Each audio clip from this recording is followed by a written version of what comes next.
Hello, and welcome to Breast Cancer Conversations, a podcast brought to you by survivingbreastcancer.org. I am Laura Carfing, breast cancer survivor and founder of survivingbreastcancer.org, a nonprofit organization providing community, education, and resources to empower those diagnosed with breast cancer and their caregivers from day one and beyond.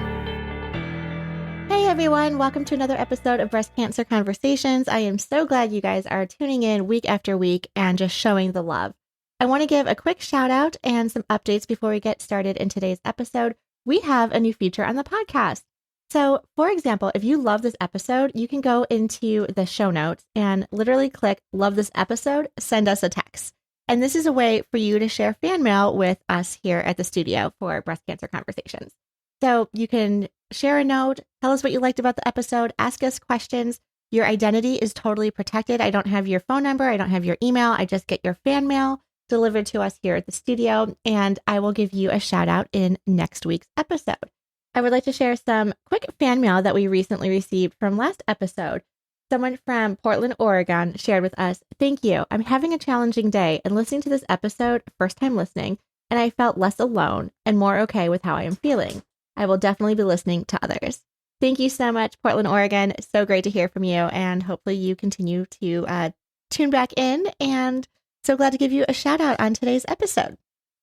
All right, so as we dive into today, I am thrilled because we have the amazing Heather Salazar on today's podcast. You may recognize the name because she wrote a story for us on survivingbreastcancer.org/blog. You can check out her story and I'll link to it below as well. But Heather has such a powerful story that I am so honored to be able to share that with you and shed light on not only her incredible work and her story, but the work that she has done to launch her nonprofit, Pink Ribbon Good. A little bit about Heather. Follow me on the story because it's quite amazing. Heather met this woman, Alexis, who was 23 years old. Alexis was a single mother living with metastatic breast cancer. She was running out of treatment options and was looking for someone to raise her 9-month-old baby girl. Heather and her husband, Steve, cared for Alexis throughout her final months of living with metastatic breast cancer and ultimately ended up adopting baby Lexi. That's right, named after her mother, Alexis. This gave Heather and her husband a growing family with 4 kids, all under the age of 8. 18 months later, at the age of 31, Heather was diagnosed with breast cancer. After a bilateral mastectomy, 3 months of intensive chemo, and a year-long clinical trial, Heather was declared no evidence of disease. Since then, Heather has launched her nonprofit, Pink Ribbon Good. What started as a tiny nonprofit serving just 4 families has now delivered over 1 million meals, offering nationwide support. Pink Ribbon Good is proof that tragic life events can be a catalyst for something great. Welcome to the conversation. Heather, I am so glad you are here joining us today. As a 20-year survivor, can you take me back to the beginning of your experience with breast cancer? Let's dive in. So actually, breast cancer came into my life when I was 2002 originally. And before this, I did a lot of social work. I always said I really thought my goal and my purpose in life was going to be to solve generational poverty. I really was passionate about that. That's the kind of work I did. And I got married super young, wasn't planning on it. My husband was in the military. And so when he got out of the military, we moved back to Ohio to be near my family as we raised our young kids. And my mom's neighbor was a midwife who delivered this baby. And she said, "Heather, you know a lot of people. I'm looking to find a home for this baby. She's 8 months old. She's perfectly healthy. And her mom has stage 4 metastatic breast cancer. She's 23 years old." So I was just like, oh my goodness. And there were people in my community, Laura, that I had called that were like struggling with infertility or whatever, and they just didn't feel comfortable with her. I don't know why or whatever, but I couldn't sleep about it. So for 3 nights, I was up at 2 a.m. and I kept thinking about this young mom who's living in and out of her car, sleeping on couches, trying to figure out how to do it, and had no one to help, no help. She rode home from her bilateral mastectomy on the bus, drains coming out with a bus token after you have surgery. I mean, can you even imagine? Finally, my husband was like, "Okay, Heather, we'll meet her." And I have to call her. Things I don't think about, but I'm like, okay, she can take the bus to the grocery store. I'll meet her to the grocery store. We'll meet her at the grocery store. So you haven't met this person. This is just through your neighbor who's like I've only talked to her on the phone. I've only Okay. talked to her on the phone. So I did talk, her name's Alexis, and I did talk to her on the phone a couple of different times. And she's like, I'm scared. I need help. I'm tired. I'm so sick. I'm so tired of treatment. All of these things that were like a foreign thing to me. Mm-hmm. And, anyways, we meet her in the back of a Meijer parking lot. They have Meijers in Ohio. She rides the bus, and it's 2002. So there's no social media. I have no idea what she looks like. She doesn't know what I look like. And been talking to her for 2 weeks. So I call her before we leave and I just say, hey, we're going to be in the red minivan in the back of the parking lot. I have my sister watch my other three kids. And I think this is her getting off the bus. She's got a black pleather miniskirt on, a black tight shirt, and a neon pink wig. And she's maybe 100 pounds sopping wet, maybe.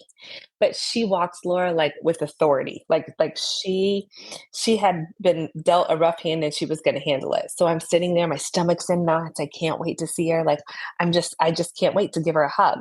And I'm basically standing here like ready to give her a hug. And she walked straight past me.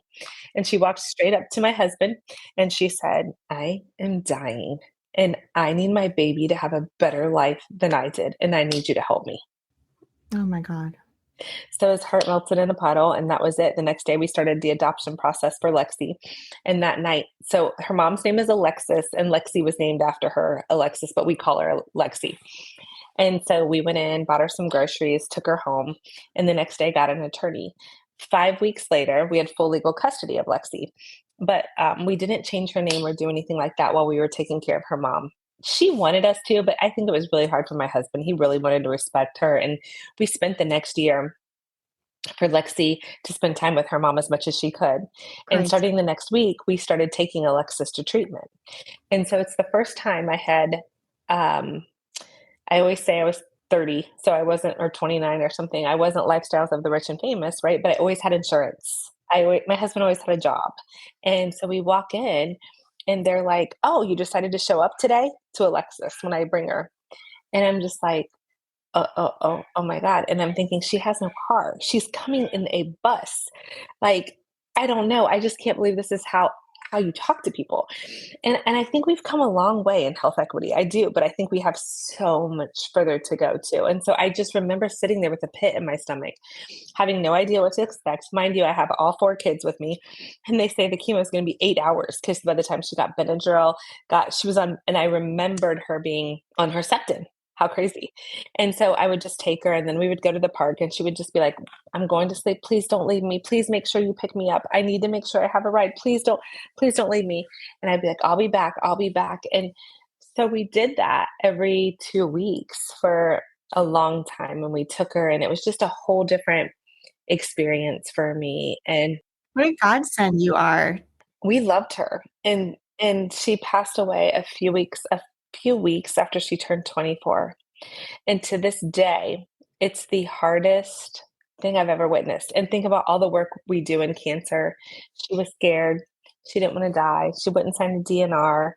It was horrible and so hard. And in her mind, she had so much life to live, and she did. And so Lexi dealt with a little bit of neglect issues, food insecurity that I didn't know about and didn't understand about. And luckily for me, her mom gave us the gift of telling us right before she passed away. She just said, yeah, I would go out and party a lot. And sometimes I would leave her in her crib. I couldn't figure out, she would cry at a decimal that I promise you've never heard before. Just the loudest screaming thing. And I'm like, what is going on? And finally, when I told her that, or she told me that, and then we took her to a psychiatrist and they said, yeah, it's, she was food insecure before, it's a basic need. And so you think if you get one hunger pang, you may not eat, all of those things. And, you think you know so much working with people, but I just knew nothing, honestly. So by her giving us that gift, it's changed everything. I could keep a peanut butter sandwich. I could, all of those things. And that changed the direction of us bonding and all of that in a really good way. So about 18 months later, she would finally stay with my parents. We went away for our 12th anniversary. And about 3 days before she passed away, she said, make sure you tell young people to do self-breast exams, have their young people get cancer. And Laura, I'm embarrassed to admit this, but I was legitimately like, maybe it was your lifestyle. I don't know one young person with cancer. I only know 60 people. And I just feel so guilty about that. But I literally didn't know one other single soul. And so we went away. I did a self breast exam, went and saw my gynecologist that delivered all my kids, and was diagnosed with the same exact kind of aggressive breast cancer as Lexi's mom. ERPR negative, HER2 Wow. positive, and I was 31. So my kids had just watched this young mom die. I was so scared, so angry, so angry. Yes. And I don't know, just it was just very overwhelming. And so that was in March of 2005. My kids at the time were 10, 7, 4, and 3. And I just was like, oh my goodness. Alexis was at our house. You just watched this young mom. They were terrified, especially the 10 and 7-year-old. They were terrified. Very powerful. You are clearly like a godsend and an angel to this child and her mother, and just coming through and being able to open your home up, open your family up to this great opportunity that I'm sure has had a very positive impact on the great work that you're doing. And, but I think also knowing that like young people get breast cancer, it is shocking because I was in the same boat. So I was diagnosed at 34, and I I didn't know any young people that had breast No. cancer. I did not So did even you find a lot? I did. And I found a lump under my armpit, actually, thinking it was an ingrown hair. Of And course. even my boyfriend at the time, who's now husband, like, you can get married after breast cancer. It does happen. Yes, ma'am. Um, Yes. but I just remember that, like, always being there. Like, not that I was doing formal breast exams, but I would just, like, even, like, showering and, like, washing myself and everything, like, there was just, like, a node, like a pea-sized thing that was just always there. And I never associated that with cancer because Yeah, one, right. I Of wasn't course. educated on cancer, what to look for. And why would I think breast cancer would show up in your lymph nodes under your arms? Like, yeah, very naive. Wow. So how long do you think it was there? For a long time. So we actually talk about this now too, that I was probably misdiagnosed when I was 32, when I brought it up with my primary care doctor, just to say like, oh, I have this, thing under my arm. And she was like, oh, it's probably nothing. Right. So I just kind of let it go because if she's not worried, I'm not worried. And then Dang, Laura. I know, finally at 34, the breast actually started dimpling and started having physical changes. And that's when I realized, like, okay, now something is weird. I don't know what this is. So and I don't even think I Googled breast cancer. I think I Googled like breast dimpling, like literally like I would have Googling too. my symptoms. And then breast cancer shows up. And I'm like, whoa, whoa, whoa.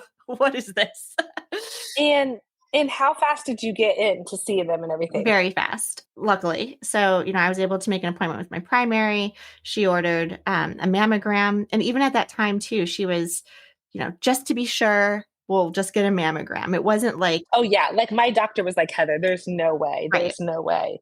I'm exactly. not even a little bit worried. But from the moment of the mammogram, they squeezed me in for a lunchtime biopsy. And 2 weeks later, I was getting a port placed for chemo. It was Wow.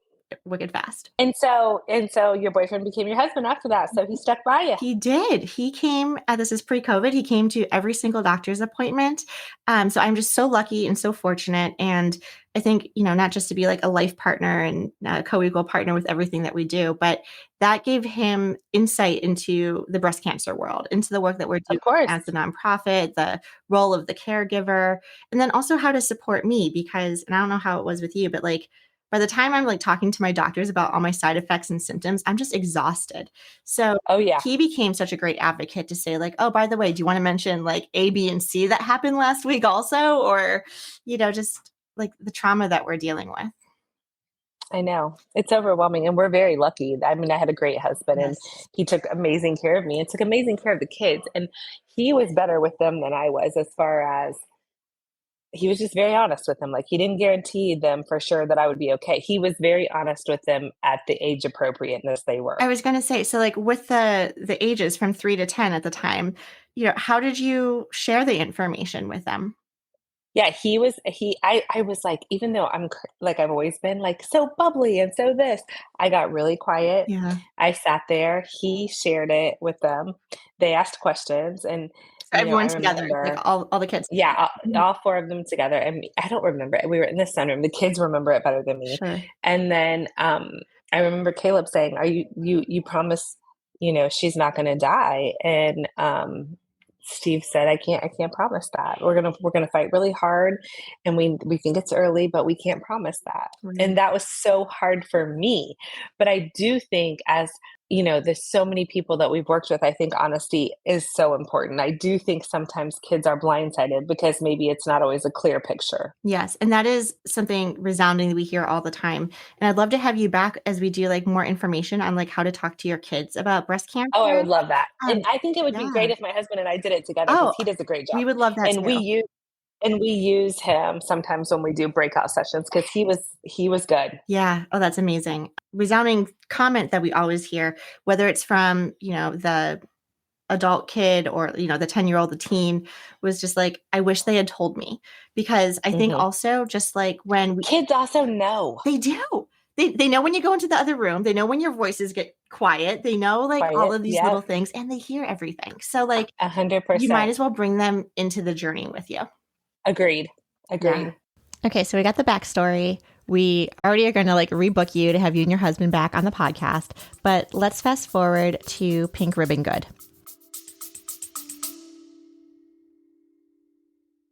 Hey, my friend, sorry to interrupt the flow of this amazing podcast, but because it's Breast Cancer Awareness Month, I wanted to let you know about our Tell Cancer to Go Take a Hike event. I'm reaching out to you to ask for your support to help us raise these critical funds that we need to continue to provide the emotional wellness classes, support programs, evidence-based education, and this podcast, of course, to support those impacted by breast cancer. Because of amazing donors like yourself, last year we've been able to offer over 400 programs serving 6,000 individuals, 57 webinars focused on medical education and information that attracted over 42,000 views, 133 workshops supporting mental health such as expressive writing, art expression, and meditation, and 142 support groups tailored to those living with early-stage breast cancer, metastatic disease, and inflammatory breast cancer. Help us keep our nonprofit, survivingbreastcancer.org, thriving. Join our October 19th fundraising event, Tell Cancer to Go Take a Hike. You can make a donation, sign up, or create a team. Head on over to survivingbreastcancer.org/take a hike to get started. Your support means the world to us and to the people like you that we serve.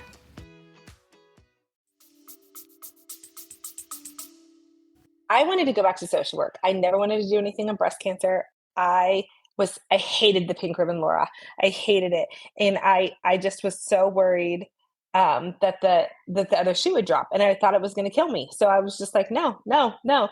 And then I ended up going to treatment and getting on the clinical trial at Ohio State, which is about a 45-minute drive for me or an hour. And when I got to treatment, I ended up being in treatment with a lady named Stephanie Spielman. Her husband played in the NFL. She was diagnosed at 30 with HER2 positive breast cancer and then re-diagnosed with metastatic. She didn't get Herceptin. She was stage 1 at diagnosis, stage 1. And so she was in there and I was so happy to see her when I first got my first Herceptin. I was just so glad she wasn't 60. She had hair. She was so cute. She looked my age. And we became friends. But at the time, unbeknownst to me, she was already metastatic. And so that was very hard for me. And that's why I always thought that if she was going to drop. And she's she's been gone 15 years almost now, and so that would put me about 5 years out. So what all that to say is I didn't just like boom want to start PRG. I wanted to stay away from it. I didn't want to go to the stores when it was pink, all of the things, and now I live in pink, so that's hilarious. But anyway, so she and I became friends, and she did all this research to make sure Herceptin could be given. She did so much research with the guy that created Herceptin and Genentech out in California to help make sure young and early, or I'm sorry, not young, early diagnosed patients could get it. And so she just kept fighting for that. And so we just became friends. Our kids, all 4 of our kids were the same age. She had 4 kids, I had 4 kids, and they were almost Wow. like within, Oh my gosh. yeah. And so she loved the story of Lexi's mom and adoption and fruition and all of that. And so her husband got inducted into the Hall of Fame for Ohio State. And I tell you this because I want to paint this picture. Like, she was larger than life, used to be a broadcaster, and you know, he was in the NFL and quit to take care of her because and so to him, you know, they had it all handed to them. But yet breast cancer is not biased, right? It's not prejudiced. It goes for anybody. And so she and I just would spend time together, and quarterly we would get our kids together. They went to sometimes summer camp together. And at the same places, and we would just catch up. And so he gets inducted into the Hall of Fame, and he pushes her out there in a wheelchair, and her head is this swollen, like as I'm showing it, picture a pumpkin with brain metastasis. And she went out there because she's like, I want my kids to know I'm fighting till the end. I want my kids to know I'm fighting till the end. And so he pushed her out there. And when they called his name, she went like this, waved her hand and all of that. And so I saw her like a few days after that. And that's the last time I saw her. And she was in and out of consciousness. And she only talked one time, and she held my hand and she squeezed it really tight. And she said, don't use my death as an excuse. You know your purpose. So I went home and I wrote a grant. And I was smart enough to know that I didn't have to worry about getting the grant, because normally you don't get a grant unless you have proven track record and sustainability. And I had a pipe dream. I mean, we had no money. We had never provided a meal. So I wrote this grant to honor Stephanie's life. And I wrote it to offer 3 meals a week for your entire family. I think sometimes people start out helping you and life gets busy and life goes on.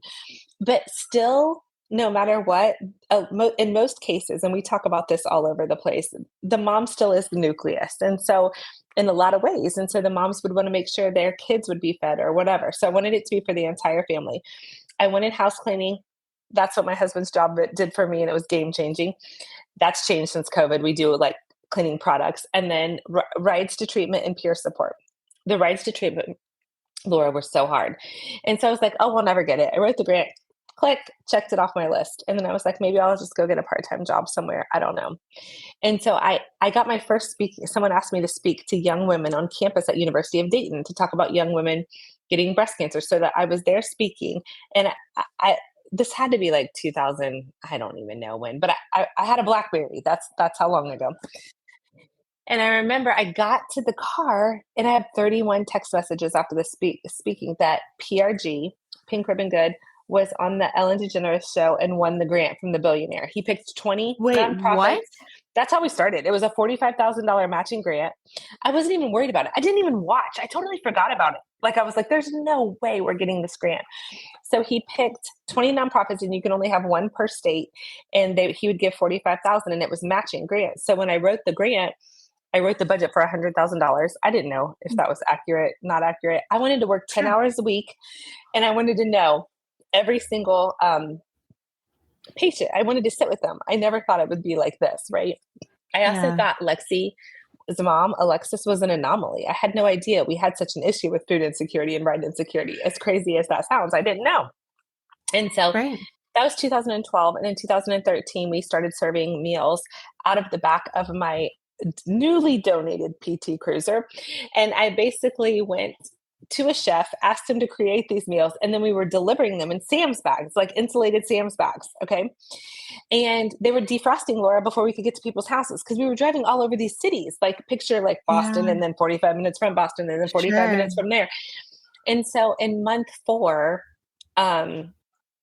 we had 400 people. And I was like, and so are people like signing up? So they were signing up through the hospitals and the social workers. And we only started in 2 cities at the beginning, Dayton and Cincinnati. And they were starting off, and they were referring, and they were like, one time meals were late, and this lady's like, I have no food, and it's 5 weeks and we have no groceries. And I'm just like, because it would be at the end of their services or their, where they could get food and stuff, And so I was just like, oh my gosh, I'm failing at everything. This is never going to make it. I can't do this. I mean, and if you were in my phone, you were fair game. I would call you and I would be like, Laura, I need you to deliver these meals. I know it's 30 minutes away, but I really need you to do it. And if you said something like, well, I have to take Johnny to soccer, I would be like, oh, because that's more important than this person dying of cancer. My husband's like, we're going to have no friends. We're going to have no friends. And so after we were just like 400 people, we couldn't do it. So I call so you're thinking about like how to like operationalize, this is never going to happen, right? So I call up the chef and I said, we have to figure out how to ship the meals. And he laughed at me and he goes, Heather, you have to have a license to ship meat. You have to have a license to ship all of these things. And I was like, well, we got to figure it out. So we closed for 2 weeks and didn't ship any meals. And then on the 3rd week, we could ship vegetables, because it takes like 4 to 6 weeks to get licensure to ship the protein. Okay. So then after 2 weeks, we shipped vegetarian meals for 2 weeks. And then we went back and shipped all of the meals together. And then since then, we have a meal service provider called Modify Health. They're a national shipping company. They're also believe food is medicine. That's another thing. It was very, very important to me that everything was healthy and organic. Or maybe not organic, but healthy enough that I would eat it. I didn't want it to be all the other things. And so we worked on that, which made it a little bit more costly than normal, but it was very important to me that you and I would have eaten it during treatment, that it was really helping them, not hurting them. Right. And Right. then the Hmm. rides were like, oh, so hard. I would go into this logistics company in Dayton to try to look at their computer software program to figure out how to get you to this treatment way over here and you to this hospital way over here. And we were using donated vehicles and having like retired teachers or nurses or volunteers drive. Hmm. And then Wow. we started to get so I think in 2013, we shipped 10,250 meals and we gave 250 rides to treatment. Wow. And it was a lot. It was everything we were doing. Last year, we shipped our 1 millionth meal and we did 255,000 meals last year. Wow. So it's I mean, just this whole crazy. podcast, I'm just sitting here saying, wow, like I'm going to have to edit me out. So I'm not like just wow, wow, wow. But this is like incredible, Heather. And so PRG, I know we're using the acronym, but Yeah, Pink Ribbon Good good. is Yes. your organization. And just like how you've grown over like the It's last decade crazy. is incredible. And how we've been able to scale is through just these crazy amazing appointments where I've met people. And so now we could serve in everyone in the whole nation. It's not a scaling or an operational issue because now our meals are through Modify Health. I had to call, beg and beg and beg, and finally got a meeting with the CEO of Uber. So all of our rides are through Uber Health.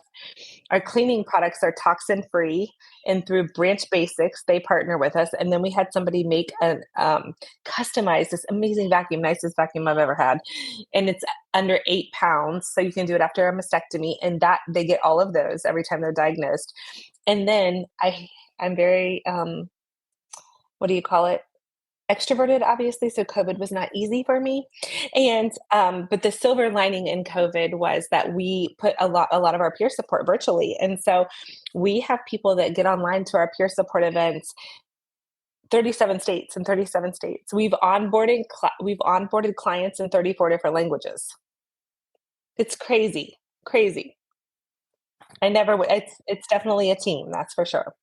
Absolutely. So, and when you're thinking about like really filling this gap in like food insecurities, or I Mhm. hear all the time too, even in Boston, there's like just, across the river from us, like people don't have the transportation to get to their appointments. It's not that they want to miss the appointment, but like, 37% of all cancer patients are right insecure. 37%. That's insane. I was shocked by that. And it's not all the right insecurity isn't all a socioeconomic issue. Some of it is that people are misplaced, like they live, especially in our California region. They live in California. They have no family. Their husband is traveling for work. You want to keep your insurance, so you have to have a ride. I'm like the complete opposite of this. Like I had like the best Me employer. too. I was able to take all of my like sick leave, take time off, have a very flexible schedule to make every single appointment. And like going to my appointments was like my job. Like that's what was my priority. And so Me it was just too. like everything stopped so I could do the health piece. And that's not everyone's No, luxury it's or not life most or people's opportunity. luxury, Right. actually. Yeah, Hmm. and 50% of the people we serve are at the poverty line, but we serve anyone. So we've served a lot of C-suite people that then they always give back and they're a huge testament for us and things like that too. And then about 20, no, 32% maybe are food insecurity, like don't know where their next meal is coming from. And that's what was so scary during COVID. And so during COVID, um, with having 54% of the people at the poverty line, so their kids were eating breakfast, lunch, and a snack after school at school, and school stopped with no notice, and they couldn't, we don't work that fast in America here to pivot all that and figure out how to get that. And so I remember standing in the office and I was like, oh my god, every single program, every single fundraiser that we have is being canceled, $50,000 at a time. And we were like, but we were at $2 or $3 million budget then, I don't even know, but smaller. And I was just like, we're not going to make it. And so as a team, we made this executive decision. It was the hardest thing. We We trimmed any of the fat we had that worked with us if they weren't performing or whatever. And Mm-hmm. then, we sat everybody down and we said, we have to go to 50% pay right now. And if you basically have a heartbeat and want to be on this team, you're on the fundraising team. And Yeah. then collectively as a team, we made the decision to give all of those families that were facing food insecurity 5 meals instead of 3, which Laura Wow. would have put us out of business in 60 days. Mm-hmm. But I thought it was the hill we should have died on. It was the right thing to do. And at those 60 days, then the schools have pivoted where they were having busing drop off some of the meals. You I couldn't remember leave that. and go stand in a soup kitchen line or a food pantry line when you are fighting cancer. You're immunocompromised and there's And there's COVID. COVID. Right, Yeah. Not an right. option. No. Totally. And so that was super scary for me. I was like, this really could be it, but I feel like it would be the right thing to do. And so then, we have a lot of our donors are in construction. We have 60 pink trucks at least, and they pay $10,000 per truck to put our logo on there and all of these things. And we called them, and their businesses weren't hurt during COVID, luckily. Like, I don't know, construction went booming, which who would have thought? And so they doubled up on their donation until we were able to get like the PPP and stuff like that. And it worked out. But I mean, we didn't know it was going to work out, just like you don't know if cancer is going to work out. It's always like year to year. I tell myself like running the It is. nonprofit, like, how many times have I told William year over year, like, okay, this year we're going all in and we're going to either make it or break it, but we're going all in. And then somehow it like pours money and we're okay. I'm like, I guess we're doing this for another year. Like we're still Yep. all in. Yep. But there's that fear and that scariness. And I totally agree that like transparency with your team as well of like, we need to make some tough decisions, but we really believe, and I think that's the beauty of the nonprofit world is like, we believe so wholeheartedly in the work that we're doing Yep. that like I can sleep well at night with these decisions. I know. Me too. Me too. Okay, so Heather, how can people find you? pinkribbongood.org. And then we're on Instagram and Facebook at Pink Ribbon Good and all the other things. All right, as we're nearing the end of the episode, what is something you would like to talk about that we have not yet chatted about? So I think let's talk about real quick at the end, just survivorship. I always say think survivorship's really hard. I always say, this is a club you never want to join. You never want to join this club. I mean, if you think about it, this fraternity, sorority, whatever, the initiation is brutal, right? Chemo, you're cutting off body parts, you're figuring things out. But the sisterhood here is crazy. And where these people, for someone you've met, and you're going to be able to tell this from your blog and everything else, that someone that you may have never met in person, but only online will show up for you, or that you mourn someone that gets a bad result. And it's not like they're your in real life friend, but they're your family. And what that is so important. And I never in a million years thought that I would make it to 20 years. And like I said, I prayed to watch my kids go to high school and then graduate. And now, I got married so young. I get the awesome privilege of having grandkids, and I can hear them out there right now for dinner. And just like truly enjoying life. And I think there is something to be said. We can all get so busy where I can get stuck on social or figuring this out, or how do you raise more money, or how do you do this?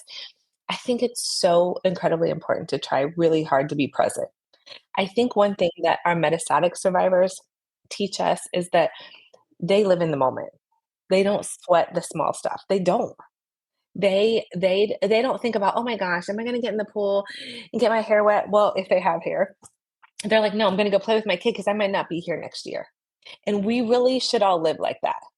I don't know if it's just like us as like women or like, don't we ever sometimes like feel like we're obliged to like go to that party or go to that dinner event or just be like, oh, this happens all the time where it's just like, oh, I'm so tired. I just want to put on my PJs and stay home. But I know I should really go because if I don't go, so-and-so is going to be upset. It's going to be this whole thing. And like you create this. But to your point, it's like really being able to see black and white and very clearly, like what is important to me and who are the people I want to be around that are going to serve me and support me. And my one friend, her name's Laura, and she's been battling metastatic disease for 8 years. And she's just like, I think we dread things that I am so thankful that I get to do. Like I get to go to the grocery. I get to clean the house. Like I Yes. never thought I would be able to do this. And so I checked in with her a couple of weeks ago and I said, tell me tell me what your get to is right now. She goes, I'm pretty rough. It's pretty rough. She goes, but last week, she goes, I got to go stroll through Target with my husband. She calls him Big Smexy. Ah, cute. And instead of getting, Yeah. oh my gosh, what do you call it? Not carry out. What do you call it? Oh my goodness. When you order it. Oh, like delivery? Yeah, except No. for you go pick up, curbside pickup. Got it. Yep. See? She's like, I got to stroll through Target. She's like, it was the first time in 6 months. She goes, Yeah. I got to live another summer and I got to eat fresh peaches and sweet corn. Those are the lessons. Those are the lessons that we need to live every day. And I think the other thing is, I think it's awesome that we decided to do this work. And I think the other thing that was really important to me, and my mentor taught me this, is do the work and do it big, but don't forget like to be present for your family too. It can't like completely Yes. take over your whole life. I know. I have a funny story to share as we're talking about like the ups and downs of nonprofit life, the good work that we do, but also being present. And I feel that, right? Like working the 2 jobs, but we haven't made the needle tip just yet for me to pay, for employees at survivingbreastcancer.org. But because William and I do this together, it's like every waking moment we talk about survivingbreastcancer.org, whether it's like over dinner, whether it's, in the evening, he'll wake up at 2 in the morning, like poking me like, I have this idea that we should be doing. Like every single moment is like our life is, and I'm so lucky I get to do this with him. You're so but lucky. Me too. Also can also be incredibly overwhelming. And I remember one day where I was just like, I hit my limit. I was like in tears, upset. If I got one more email, I just, like, it was over the top. I can't even blame it on hormones these days, right? Like, because I'm PR positive. Right. Normally I used to have an excuse, but basically he called me on it and he was like, you know what? We gave it a good trial. Like, call your board right now and just say, we're quitting. Like, we're going to dissolve the organization and have it roll into something else. Like, hands me the cell phone. He's like, call your board. I'm like, well, I don't really mean that. But he like called me on that, right? I'm like, I'm just having a moment. Like, I'm just having a day. I'm tired. But like, of course I'm not going to quit this because the work that we're doing is way too important. But like, thanks for putting that in perspective to me because, you get it. Yes. And it is crazy. Oh, Heather, this has been such a rich, amazing conversation. Thank you so much for like being part of it. Thanks for having me. Oh, well, we will connect more. We'll definitely have you back on the podcast to talk about kids. I can't wait to meet your hubby and all the great work that we're doing together. So thank you. If you enjoyed today's episode, give us some love by sending us some fan mail down below. You can click love this episode, send a text, and we will give you a shout out in next week's episode. You can also please share with your friends and family or anyone who you think would be interested in today's content and tag us on social media at survivingbreastcancer.org. And thank you again, Heather, for being a guest today. It was great having you. Thank you. And thank you, everyone, for listening to our show. I would like to acknowledge that all of the information on our podcast is from personal experiences and is not a substitute for professional medical advice. You should always contact your medical care team. If you are looking for specific topics or would like to be a guest on our show, please feel free to reach out. My email is laura@survivingbreastcancer.org. Our show is made possible by our nonprofit, survivingbreastcancer.org, and by our incredible donors like yourself. You can hop on over to survivingbreastcancer.org to sign up for our mailing list, make a donation, and explore the 400 plus programs we offer each year at survivingbreastcancer.org/events. Until next time, keep on thriving.